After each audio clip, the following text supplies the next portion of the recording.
Assalamualaikum warahmatullahi wabarakatuh. Pendengar setia Radio Sat, saya akan membacakan berita untuk hari ini, Sabtu 8 November 2025. Sari berita penting.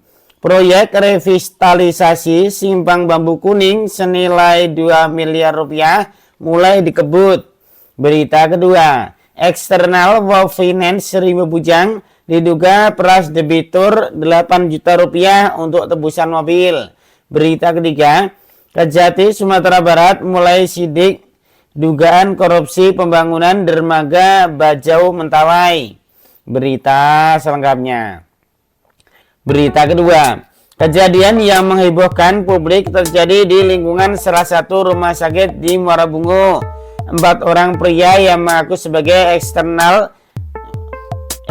atau debt collector dari salah satu perusahaan pembiayaan ternama Wow Finance Rimba Bujang diduga melakukan penarikan paksa terhadap kendaraan milik debitur berinisial H dengan cara yang dinilai tidak manusiawi dan melanggar hukum. Menurut keterangan yang diperoleh media, peristiwa tersebut terjadi ketika debitur tengah merawat anaknya yang sakit di rumah sakit Muara Bungo.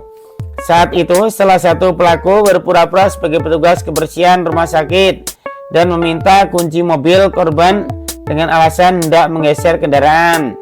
Namun, bukannya digeser, mobil tersebut justru dibawa kabur keluar area rumah sakit. Waktu bersamaan setelah mobil dilarikan, keluar 4 orang eksternal tersebut atau debt collector datang menemui korban debitur dan menyatakan bahwa mobilnya telah ditarik karena nunggak masuk masa pembayaran 3 bulan.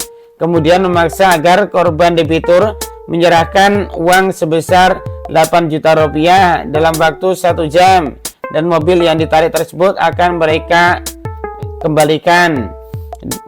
Dalam kondisi tertekan dan stres karena anaknya sakit, korban terpaksa dalam waktu 1 jam mencari uang ke sana kemari untuk memenuhi permintaan tersebut.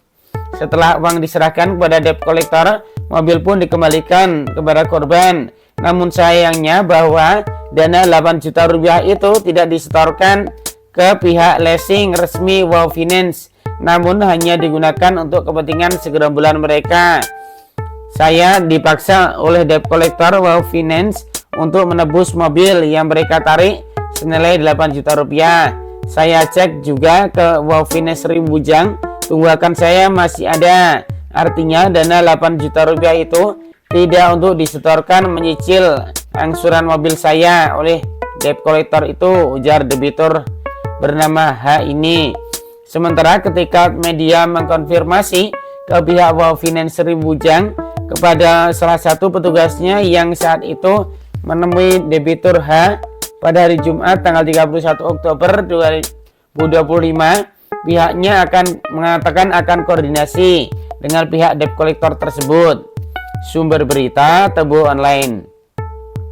Demikian berita untuk hari ini. Terima kasih atas perhatian Anda. Wassalamualaikum warahmatullahi wabarakatuh.